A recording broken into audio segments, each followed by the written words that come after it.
go. All right, Shawn, take it away.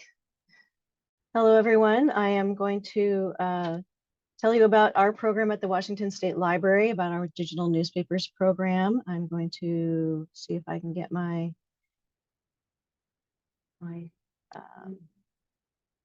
oops, get all the messages out of the way, get my slide deck up here. Okay. Can people see my slide deck? I think not. Not yet, no. Okay. Trying to get this. I'm using multiple computers at the moment, so I'm trying to make sure I use the right keyboard each time. There we go. Now it's coming through. And get rid of those. That. All the other things. Okay, here we go. Is my first slide showing? Looks great. Yep. Okay, good. We're set. So some of you may be familiar. I see a few familiar organizations in the list. Welcome. Thank you for being here. And I don't know where people are starting from, so I'm going to give kind of a high-level overview. There's a lot of information in newspaper digitization. I tend to cover 5 primary areas when people are just starting. One of my roles at the Washington State Library is the newspapers coordinator. I should say digital newspapers coordinator. We have other staff at the State Library who also work with our physical newspaper collections. But one of my roles is a consultant. And you see here the 3 different organizations icons at the bottom of the screen. While I'm part of the Secretary of State's office at the State Library, this particular program has been federally funded. We began with the Washington Digital Newspapers Program, and that is sponsored by the the National Endowment for the Humanities, and we partnered with the Library of Congress to start up our digital newspaper collection. And then once we were finished with our grant, it was a 2-year grant. We received the grant 4 times. Then we decided to keep going. We had a lot of interest.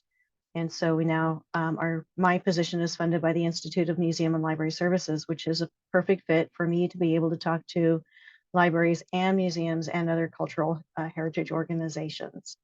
So I'm not going to cover a lot of the Chronicling America program. I hope some of you are familiar with it. I'll touch on it briefly, but that is posted on the Library of Congress webpage, or it's hosted by Library of Congress, and Chronicling America covers all 50 states and territories, a few additional territories, with newspapers that are in the public domain. Next slide here. Actually, I'm going to skip ahead one. Just briefly, Chronicling America now has 20 million pages from across the US. Our program, I should say, Chronicling America covers newspapers prior to 1928, some between 28 and 63 that are in the public domain. So they have a really rich catalog of different newspapers, of not just territorial pioneer papers, but also of different ethnicities, special topics. It's a really great collection. Since the grants, the Washington Digital Newspapers Program is one that I partner with publishers as well as other heritage organizations to do the funding and to get things that are beyond public domain in there with permissions from the publisher. So we have now over 750,000 pages online. We go all the way from our territorial area and all the way up through the 2000s, depending on the project. So you'll see a lot of different papers in there. Also at the State Library, we've got some current newspaper links. We have newspaper databases. We have newspaper indexes. If you visit our website, you'll see a variety of opportunities for research with newspapers there. Back up to my, what do we do? What are we preserving at the State Library? Because there is an RCW mandate to preserve newspapers in Washington State, that is one of the duties of our state librarian. That's how we're able to host and sponsor this particular project. In addition to the newspapers online, we have over 50,000 reels of newspapers on microfilm. We also partner with the University of Washington for digitizing, so we have a rich access there. But we also, of course, provide interlibrary loan. These newspapers can be borrowed through a library, but you can go to a local library with a film reader and then also have these locally that you can do your own local research. We are a federal repository, so we've got many government documents, as you might expect, and state publications, all kinds of topics. It may sound a little boring, but hey, you never know what you're going to find from the Asparagus Commission. You've got, Department of Health drinking water. You've got all kinds of amazing resources. And of course, our legislative history and government documents as well. So there's a lot of stuff there. A lot of times I'm going to throw in little comments here and there that are really interesting tidbits I think people don't know about. With our federal documents, people want to know why certain laws have happened, how things went one way or another, who was supporting those bills as they were going through legislation. A lot of that contextual information, it's not in the Gov Docs, but it's in the newspapers. So there's a lot of information about voters, voting rights, why certain laws happened in particular areas, and the newspapers are really great for that. So one of the things I wanted to talk about, and if people want to know more about our particular a demo of our website, I can do that at the end. I'll be answering questions at the end. I'm going to try to leave about 15 minutes for us to go over any additional questions you may have. And Alice and I were just discussing that if there's a lot of questions in particular areas, we might do a part 2 of this. We might decide that we want to focus on a deeper dive in one of these topics that I'm presenting today. One of the things I wanted to mention, because of my position being federally funded and because it's newspapers, we're working with publishers, we're working with a lot of people in the communities across the state. I'd say one of the biggest takeaways I have in my job is the importance of our collaborations. And so these are 3 of my really big projects that I've been working on over the past year. The Seattle Gay News, the publisher of that magazine, that newspaper in Seattle, the publisher passed away. His daughter inherited this huge collection, which the Seattle Public Library has a lot of those print issues. When that occurred, it was like the power of the voice, the conversation from one person to the next was amazing, because one of the previous Seattle public politicians, he was a previous city councilman, Tom Rasmussen, saw this on the news that there was an issue with the newspaper publisher passing away. What would be the state of the paper? He contacted the Seattle Public Library director, Marcellus Turner, who in turn contacted Seattle City Archives. MoHI got involved, University of Washington. Everybody wanted to make sure that this particular newspaper was represented and preserved. And so we got involved for the digitization side. University of Washington took a piece, and they made sure that there's like a whole collection that will be preserved there. Each different organization took a part and then made sure that the print issues were preserved, that it was captured on microfilm for preservation, as well as digitized and made available to the public. And we couldn't have done that without the permission of the publisher's daughter, who really stepped in and supported this as well. So that was really exciting. It really also tied in with our current exhibition at the Capitol building right now.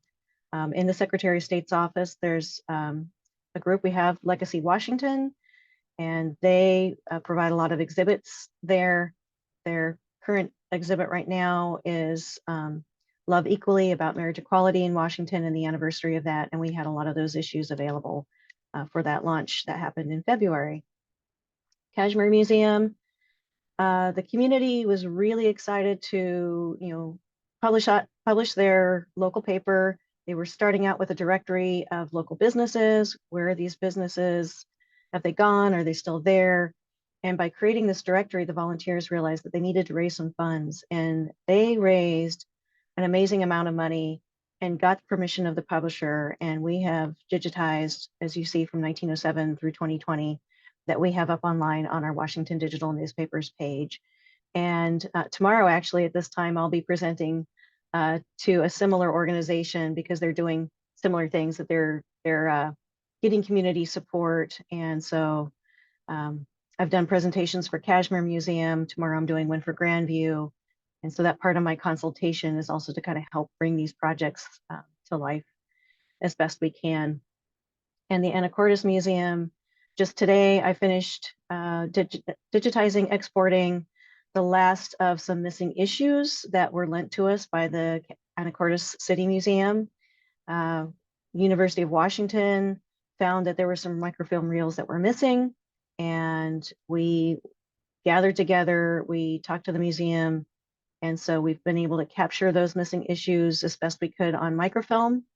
And then the microfilm reels have been duplicated for digitization, and then we'll also be using the film reel as backup, but now we have a more complete run, and University of Washington and Washington State Library both have those missing issues on film. So there were still a few that we couldn't quite capture, but we're always on the lookout for some of those.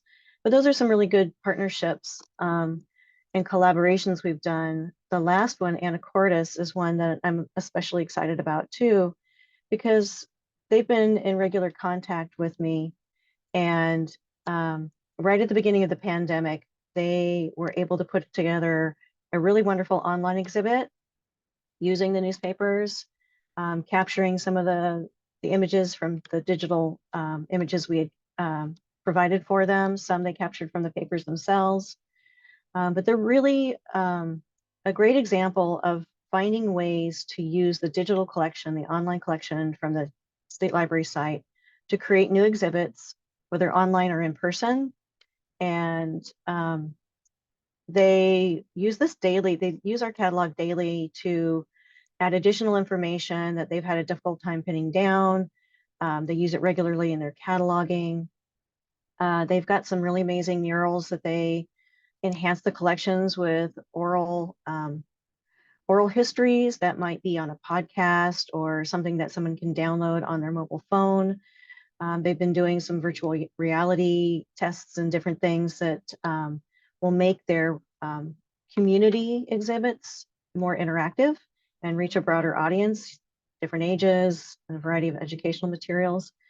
And so if you're looking for ideas, they're one of the museums out there that I know that are really finding new ways to promote their newspaper collection.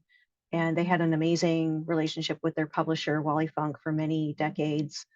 He was a photographer, newspaper photographer himself, and really contributed a lot of the collection items that they have. So they've been finding ways to kind of reuse those and make them available to people, which is really great. So I really wanted to kind of focus on, as common concerns, talking to a group of folks that really understand the museum environment and preservation and all kinds of components of where to start. Some of you may have done newspaper collections, newspaper digitization. You might have film collections. You might have print you don't know what to do with. There's a lot of different factors on where to start. And that's one of the most frequent questions I get when I talk to a new community is like, hey, we want to do this and we've got all these ideas and this is great. I want to encourage that. So there are these main topics here that you're seeing that I tend to cover just to kind of see like where they're starting from. Have they thought about all the things? Where do they want this to be in the future? How do they grow the project once they get it going? So a little bit about preservation versus digitization. I get a lot of people saying, hey, I've got a camera, I've got a flatbed scanner.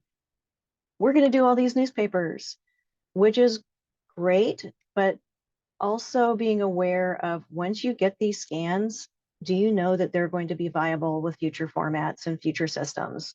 And do you know that you're going to be able to reuse these? Are these going to be accessible? How do you get to them? So I often talk about what I call the pile of files.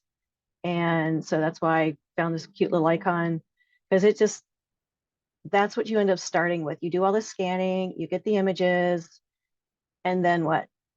So getting started is great because you've got a project to shop around to potential funders. You've got something they can see. It's easily portable. You can share it online. But you've got, maybe scanning on a thumb drive or something that's going to be kind of temporary. Do you know how long that's going to last in 10 years? Is it going to be around? Is it going to get stuck underneath something? Is there a system for organizing that? It's a great way to get started. But when you're looking at, let's say, you really want something that you're going to know that you can hand off to somebody who can understand it easily, and that there's a system in place and a big part of the work is done. And that's where you start getting into the preservation, making sure what we use a high quality TIFF. It's an uncompressed 8-bit grayscale file. And that large format file it will have a large footprint. And we don't do color because the files are so huge. But that's our decision for preservation, because we also know that that's a grayscale file is a good readable file. You may lose some of the things, but some of the image quality for more recent papers, but with older papers, you're not going to have color anyway. So there's no point of scanning a black and white item in color if it doesn't actually enhance the item. When you create that TIFF, it's going to give you the chance to do all kinds of different things with it. If you want to blow it up into larger formats, if you want to use it on a website, if you want to, just clip a bit out of it, is it portable? Is it printable?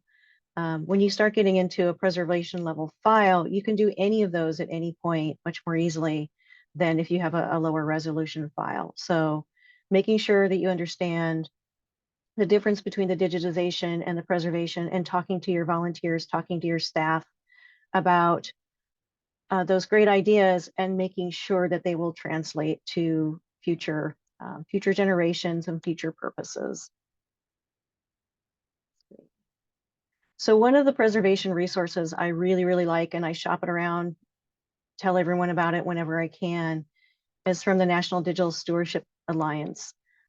This little chart right here you can find online, and I put a link to it here, but it's your different levels of risk and storage and management of your collection. And many of you may have like a preservation strategy already.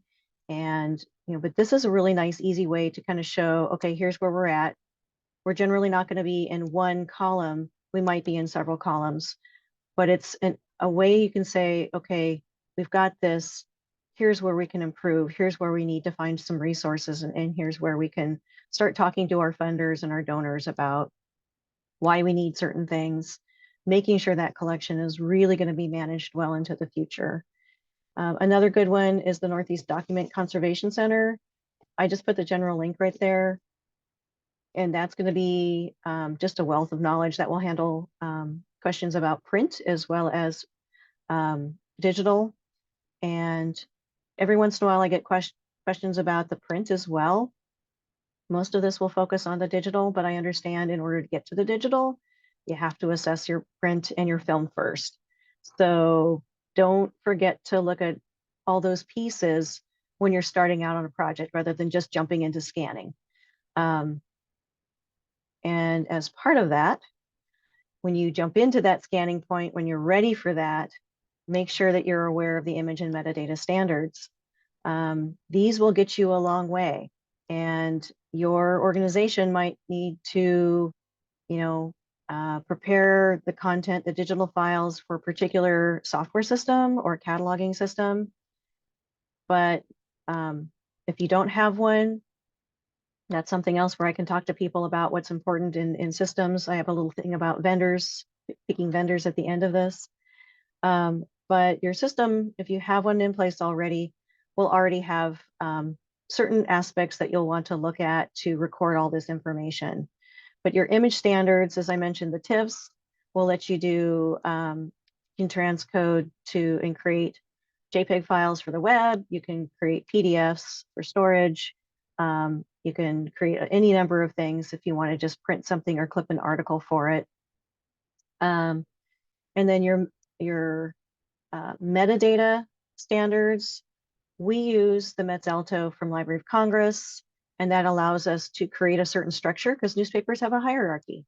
And so there's that piece where you know you've got what the title is and it's got all the pages, but what do you do with the supplements or the ads or there's the graduation page or the fall arts page? You want to make sure that you can show that all those things are linked to each other. So when I talk about the structure of the newspaper metadata, that particular standard is the one that will help us capture that structure. So when you look at it online, you see the pages as a set and you know all those pieces are together and you know what they are, as well as, kind of what they're for, what to do with them, or if something's missing, that supplement needs to be included. So let's see here, making sure I don't miss some of the items that I wanted to talk about. So controlled vocabularies on a very basic level, just controlled vocabularies, just setting something up so you know that who your publisher is, the dates, the date ranges, was it a weekly? One of the links that I may not have included, but it's on the Chronicling America website. There's the newspaper directory that Library of Congress puts out, and it's a really wonderful way to get the basic metadata for newspapers. It's available, it's easy to view, and it covers a lot of different newspapers across the country. And it's very few times I've looked there and not found a newspaper title that we have in our state. So it's a really good resource. And let's see.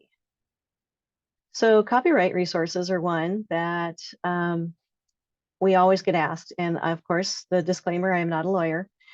But we do deal with the fact that when we put things up on our Washington State Library, Washington Digital Newspapers page, we have a copyright notice on there. So when you're displaying something, that's part of the assessment at the beginning of starting a collection and scanning your files, you want to make sure that what you're scanning is in copyright or out of copyright. And with newspapers, it's fairly straightforward for a lot of things. Right now, our copyright public domain date, it's rolling each year that the year changes. We get to go add a little more, another year of our newspapers out there for availability. Right now, anything before 1928 is in the public domain. But also think of that as something that is a full page document. You will have to be concerned and look for the syndicated columns, the specific articles, and especially in comics and really popular fictional stories that might have repeated over time in a newspaper. You can usually tell if something's syndicated or not, or if you're not sure, there are ways to look for it. But things like Dennis the Menace, Mickey Mouse, those are the really obvious ones that may not be taken out of context. So if you're showing it as part of the page, you should be fine, especially if you're, as a historic organization, doing it for educational purposes, you're looking at social media for part of the collection, you're putting the page in there as a whole, then there's a lot of things that you can do with that. But if you think that it's a particular article you want to share and it looks like it's syndicated or something, you might need to do that additional copyright research. So here's two examples of resources. There's a mile-long list of potential resources, and Library of Congress is getting a little bit better about, they're part Copyright Office, Library of Congress, they're in the same building. But they also run into the same things we do on usage. But the Copyright Office now has some kind of clunky resources to do copyright research on, but I have in the subtitle here, you're searching for nothing. So it can be a long process. So, what they often ask you to do is just make sure if you're looking for a copyright note, document what you're doing, document the resources that you've looked into. And then if you can show that you've done a reasonable amount of documentation into that before you show it, that's going to help you out in the future if you are thinking the item is kind of on the fence, you're not sure. But again, pre-1928, there's a lot of fun images and different things in there that are available for clip art. I think especially the 1910s to 1930s have a lot of really fun illustrations. Of course, there's other things that you have to be aware of as an organization. This week is our National Digital Newspaper Conference, and We have a new thesaurus available. If anyone's interested, you can ask me about it afterwards, but there's a thesaurus of basically the undesired terms, which will help you find the articles that may help you with discussions about racism and DEI topics and things that we will generally have to put a caveat or a disclaimer at the beginning of some collections because they are inappropriate for current audiences and they're insensitive. So when you're doing research, you do get into that nitty gritty of these really unfortunate terms, but those are the terms sometimes you have to use to do a keyword search in a newspaper. So there's, in addition to copyright resources, there's also some other resources available that will help you with searching and also help you with using the material in a display. So California Digital Newspaper Program is our sister awardee down south. And that particular link has a lot of different links that will be super helpful. And one of them is the Everybody's Libraries too, which has some really good general information there. Funding is another section that I get asked about. It's not something that we can do for people, but with our projects that we do at the State Library, we ask the community to do a certain amount of fundraising. Since my time is federally funded, but we're basically cost recovery with what we do at the State Library when we're doing projects. So I've talked to people about how they've done their own fundraising, and it's civic groups are often an obvious one. I've had teachers come out and just say, hey, we'll give $100 to the community for the fundraiser. Grants are obvious, but there's so many different kinds of grants out there and it's gonna be different for each community. So I only provide like general suggestions for that, but it depends on the community and it's something that, you know, I do try to help with as I can. So I also encourage pilot projects, which you have a small collection of files, then that's something that you can shop around to your boards, to other members of the community that you might be seeking funding from. And so I always recommend like a small scope project, even if you're just doing scanning of 3 or 4 issues. I try to find the ones that, you know, maybe are most relevant to that particular group, whether it's a topic or a timeline. You know, maybe it's the history of the museum, you know, an anniversary of some sort. Find a little few issues to scan, create that pilot project, then tell people what you want to do, because it's the visibility goes a long way with that. It's like, here's what we're trying to do, and then they get it. Partnerships, as I mentioned in earlier with collaboration, you may be familiar with another project program we have here at the State Library. It's the Washington Rural Heritage Program. And that's one that we, as the State Library, can provide to libraries, but we encourage partnerships with museums and schools and other organizations. So if there's something that you identify that is important to the community, you might reach out to your local library and say, hey, are you aware of this program? This is a really good idea for a topic. We'd really like to collaborate with you on that. And then that particular program, they won't do full issues of newspapers because that's what the digital newspapers program is for. But they can do like articles and other pieces related to help with funding for a very specific topic. But that's an example of a partnership that we do through the State Library, and we encourage other people to team up with local organizations because that helps broaden the funding pool, that helps broaden the promotion, and there's a lot of benefits around that. Storage is also a topic I get asked about a lot. And I'm sorry to say, well, while I do support the use of external drives, it is not long-term storage. And so even if you have a few hard drives, 2 or 3 with the, you know, your collection on that, they can fail. And as we've worked with the Library of Congress and our grant, we send hard drives back and forth to DC, and then they download the content and then they put them up on their servers, which is great, but it's a delivery system. After a point, after a few years, those hard drives wear out. And if they're dropped or something else happens, it's just not sustainable. So better options that we're in an era now where everything seems to be cloud storage, but cloud storage is not one thing. And it's, I have my own pros and cons about cloud storage, but it's the way of the world right now. And even as a small organization, it's still an option. Azure and the Amazon Web Service are the two prime players right now. They have different types of services. You can put them in what they call blob storage or cold storage or long-term storage, and you put it there and you forget it. It's disaster recovery backup. At the same time, there are more aspects to it now where they're actually putting services in it where you can work in it. So one of the things I wanted to mention around this is the cost piece of it. It's something to be aware of if you're considering any type of long-term preservation storage. There may be different price levels based on how frequently you access that information, those assets that you have in there. If it's something you want to grab stuff from all the time and you want to, put different formats out and send files to groups, that's great. But just be aware, you're not going to want to have cold storage or blob storage and do that sort of everyday activity because that will get very expensive very quickly. So there are other options.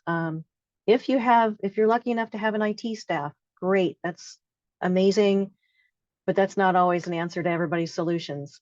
We share our IT staff with the rest of the Secretary of State's office.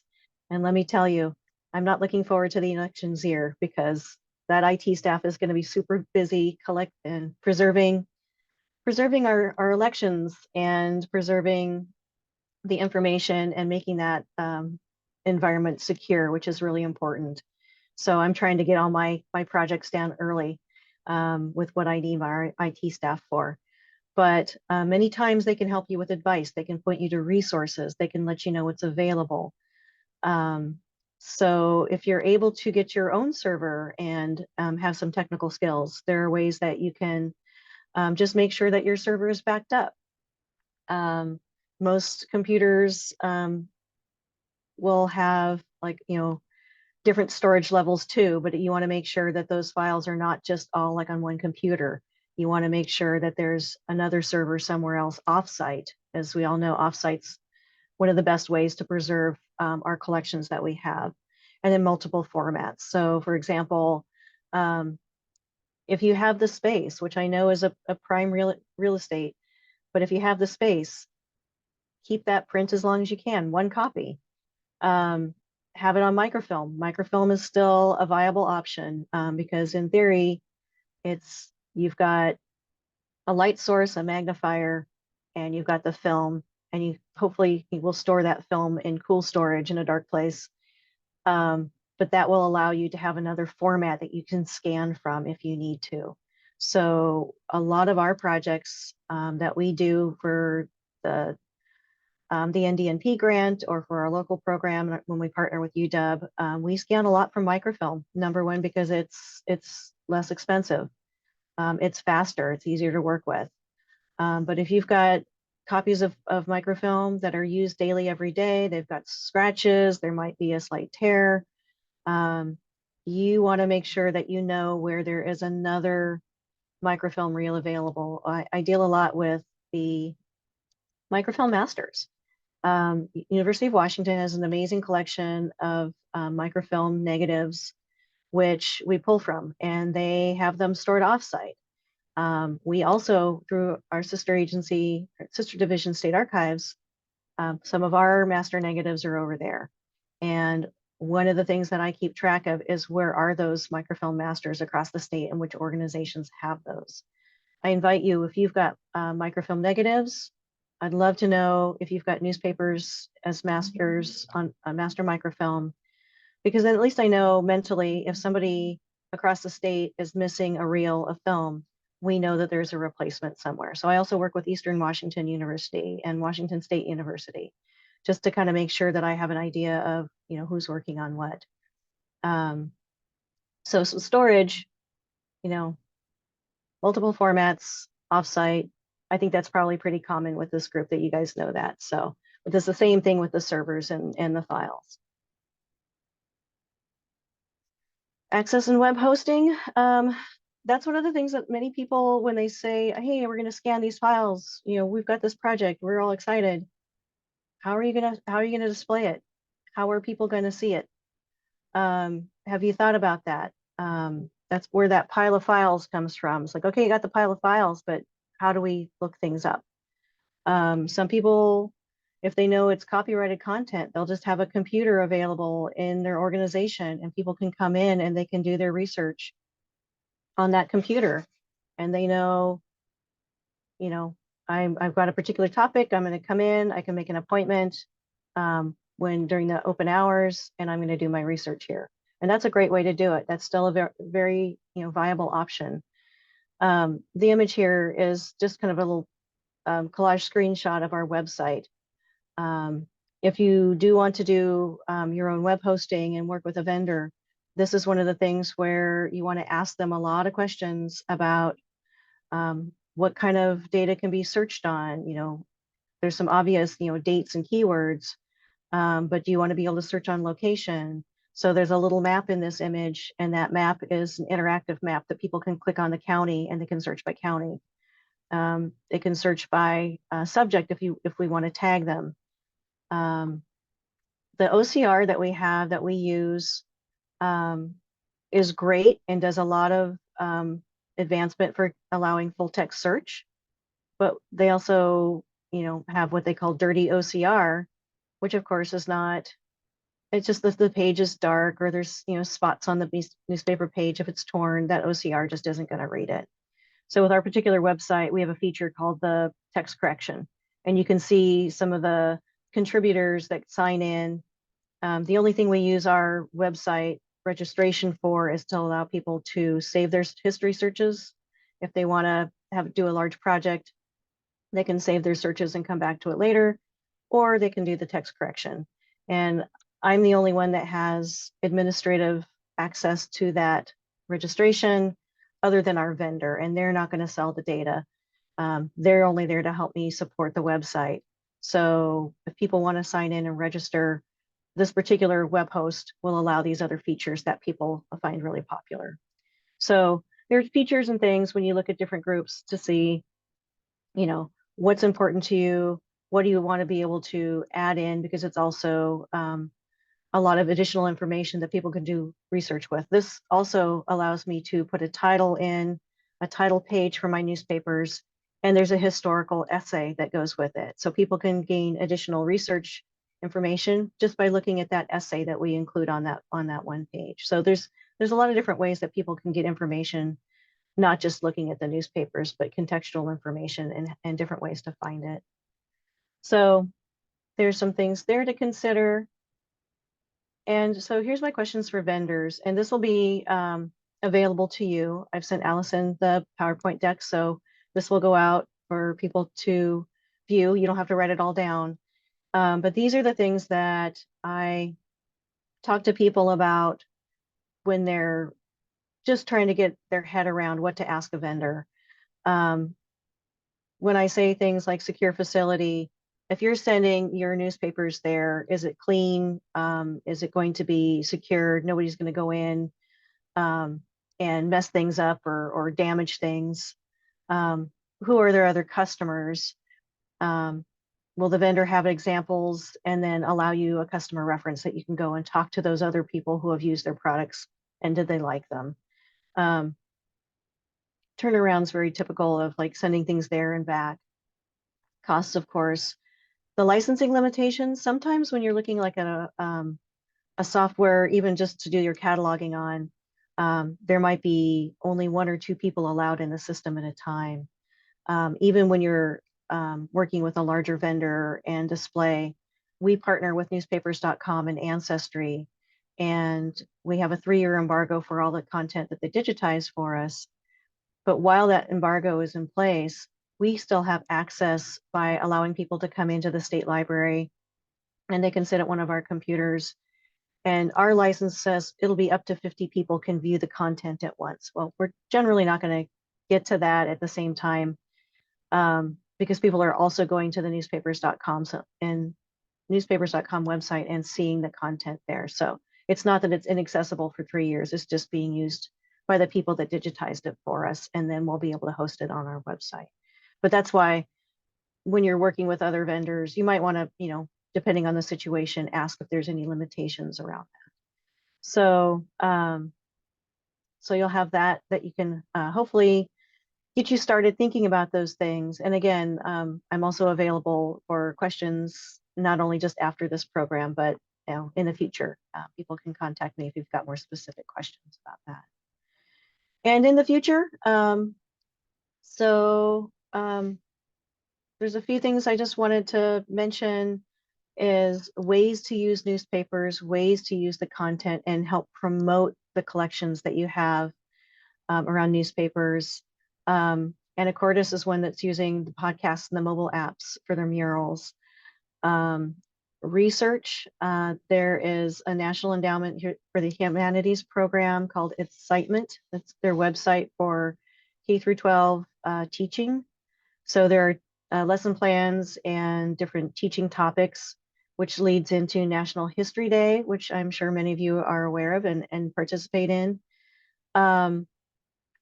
Any student projects that use newspapers from Chronicling America, which, all the papers from Washington are ones that we contributed to the Chronicling America website. If they use that information in their research, there is a prize and an award for that. There's some recognition.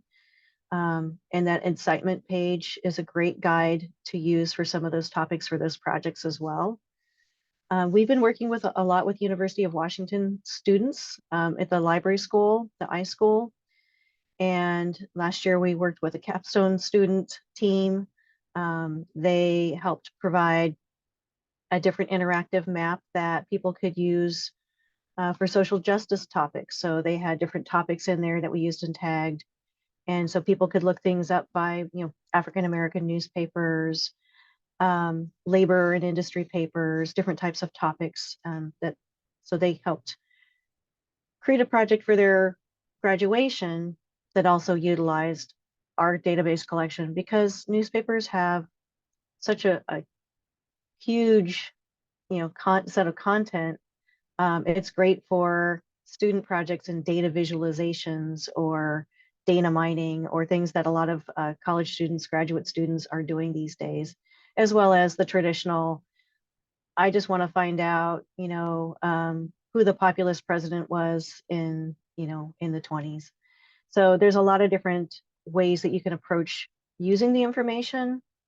And that's, again, a whole nother topic of how to use this content for research, how to use it in ways that will show the history of our communities, and how can we use this just for fun and just for being entertaining and creative and putting out social media in our own communities.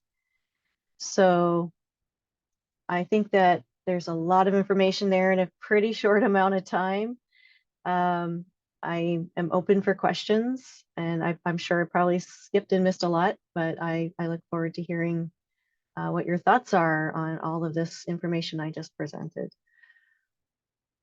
Thank you so much, Shawn. That was a lot, I know, but it was a great kind of overview of what Washington Digital Newspapers does and just kind of some general thoughts on this process. Michael from Historic Tacoma has been sharing some things in the chat, great resources through the Northwest Room. I'll talk a little bit about the Northwest Digital Heritage Project at the end, which is different. And thank you, Fred, for sharing some of those thoughts as well and resources. I guess, please, if you have questions, feel free to unmute or put them in the chat. I guess I will just start by asking Shawn. Imagine I'm at a small museum and I have binders and binders and binders of newspapers from my community. They take up a lot of space, and I don't have very much space. And I want to begin digitizing some of this material, but I want to prioritize. And how would you recommend, like, I might not even need to digitize it because somebody else maybe already has, right? Like I don't want any organizations to be duplicating these efforts. So what kind of, is it just a matter of going to Washington digital newspapers to see if these volumes have already been digitized, or like what can that process look like? That's a good question, and there are kind of two parts to that. Um, Let me take the first part, kind of the preservation part, as far as if you have a collection that you want to maintain and you want to kind of assess what you have. And I always get people to start there. It's like, take a look at your collection, note which titles you have, try to get a page count, check the condition, and also make sure that they're stored properly, laying flat in long boxes. And then, just to really get a good idea of what you have. And I have been known to hand out some Excel sheets of what we do to collect, what we collect and evaluate before we actually start a newspaper project. Um, as far as avoiding duplication, that's something that I'm constantly trying to keep up with, because I'm always finding new areas where people have a collection and they're digitizing, and that's really what I want to avoid, is what people are already working on, because they've already got support for a project, and that's great. So as part of the National Digital Newspaper Program, we were asked to keep a list of um, projects across the state, non-NDNP projects that are free and accessible to the public. And so that's kind of the key also of what we do, is making sure that these are not behind a paywall, and that people have open access to the content that's being digitized. So people are welcome to check with me. I'm also, if I'm always looking to see what people are working on. Somebody mentioned Tacoma, and that's a great resource there. I was just had a little field trip there just a couple of weeks ago, and I'm excited. I'm actually going to go there and do some research. I'm looking forward to it reopening in the Northwest room there. But it, let's see, a lot of what we've done, a good place to start is the Washington Digital Newspapers page to see if something's online already. It's a big old world out there to try and capture all the projects. I have a small department of one, and I can only do so many projects each year, but I do my best to add more content all the time. So it's a good place to start. The National Newspaper Program also awarded one organization per state to kind of be a central host for a lot of newspapers, online newspapers. That being said, Chronicling America, what's on there is only what's in the public domain at this point. Our website has everything that's on Chronicling America, plus the things that we've partnered with. So it does have quite a bit of stuff. But we partner with UW because UW doesn't want to host newspapers, because it can be kind of a big wrangly monster trying to get all this stuff up online. You have to have, like I said, we are going to cloud storage. But another place to kind of check is, where I check, is the universities to see what's in their special collections. So that's an area. I am trying to maintain a better list of updated online newspaper resources. Our state library webpage also mentions some indexes and some different programs. We have databases there. The one thing that's a little harder for me to kind of stay on top of is like the commercial digitization programs. Somebody also mentioned Small Town Papers. They're just our neighbor, down over in Shelton. And they do more of a proprietary digitization program. They do a program for a lot of communities, and they've got a different search capability on their website.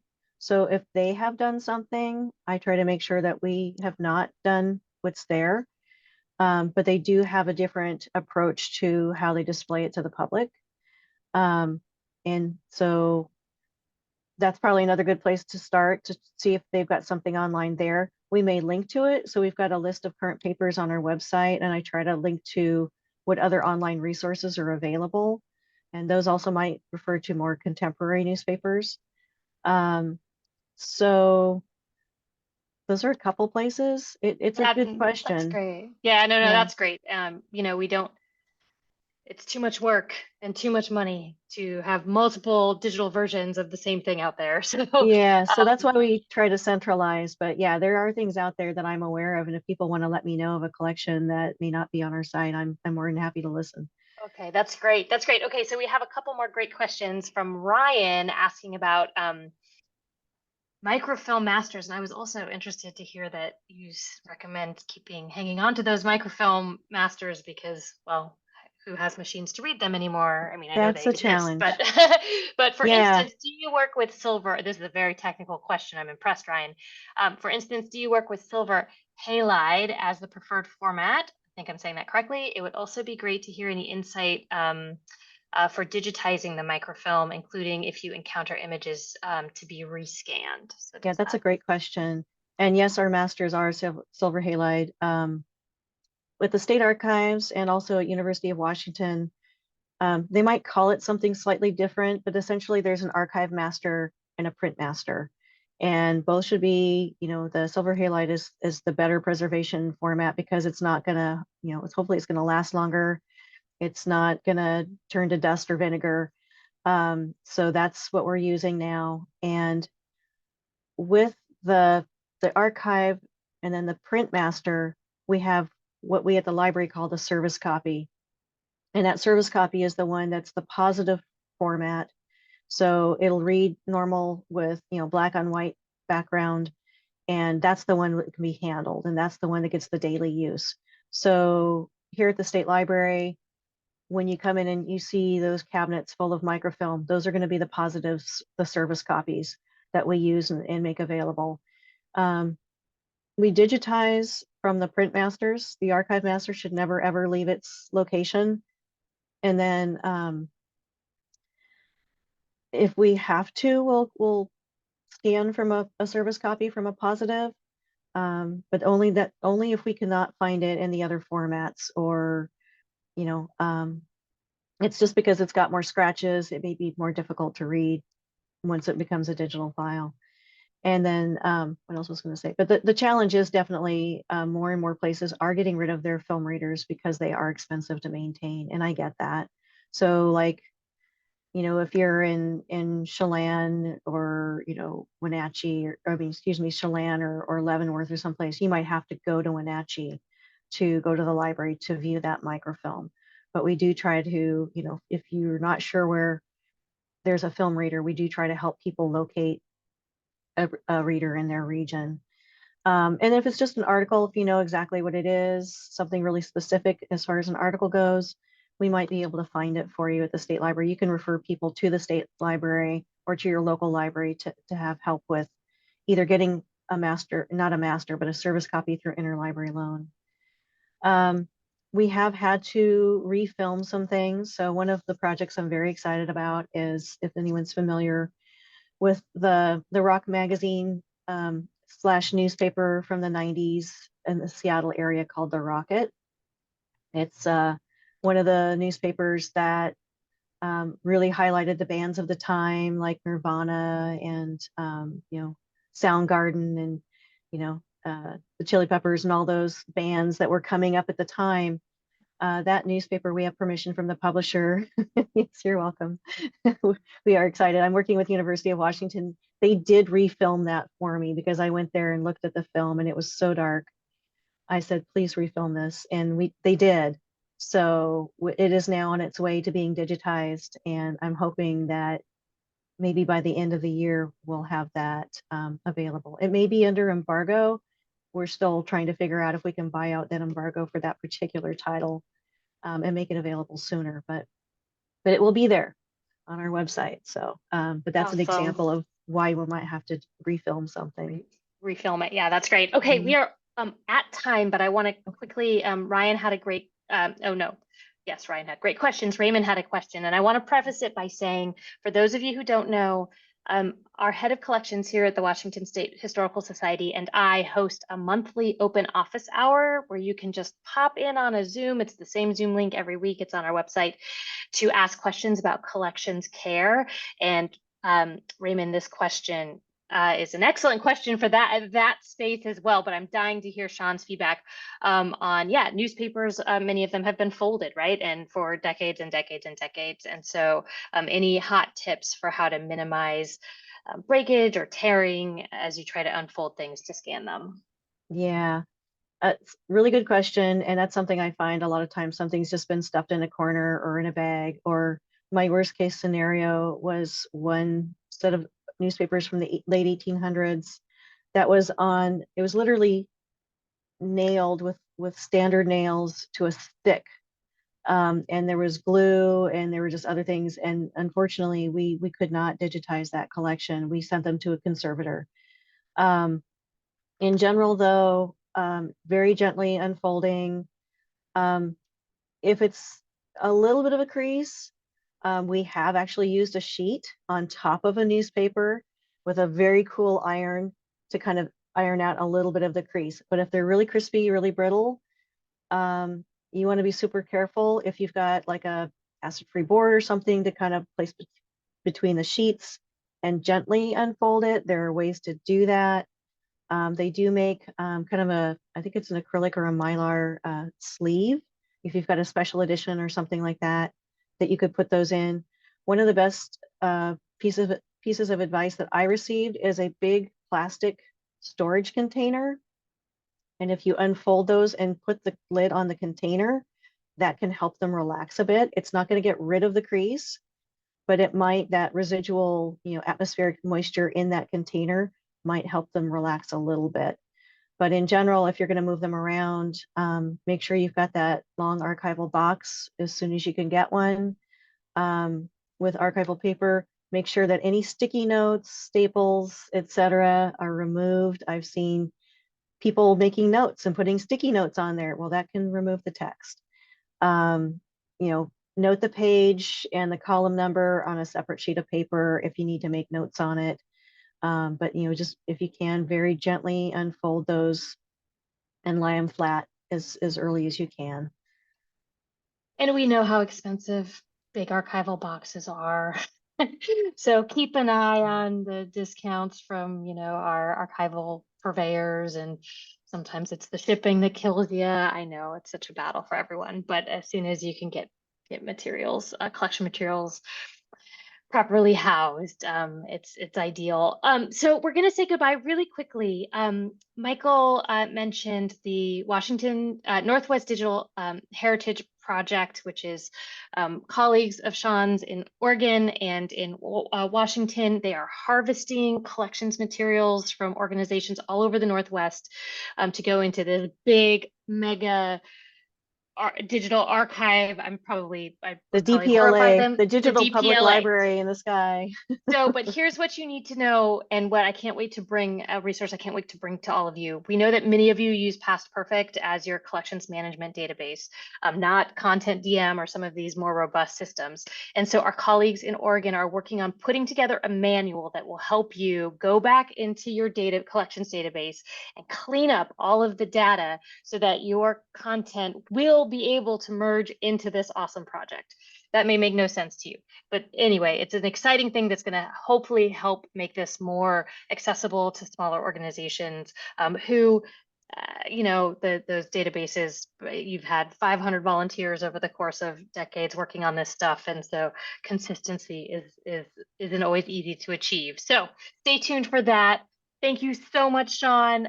I will, when I send out a follow-up email, include Shawn's email. She has promised me she is happy to speak to any of you one-on-one. If you have specific questions about things in your collection, specific newspapers, reach out and ask if your local newspaper that you have in your collection has already been scanned. Maybe that work's already been done, and you can move on to another project. So grateful to you all for being here, and have a great rest of your day. Thanks, everyone. Thank you.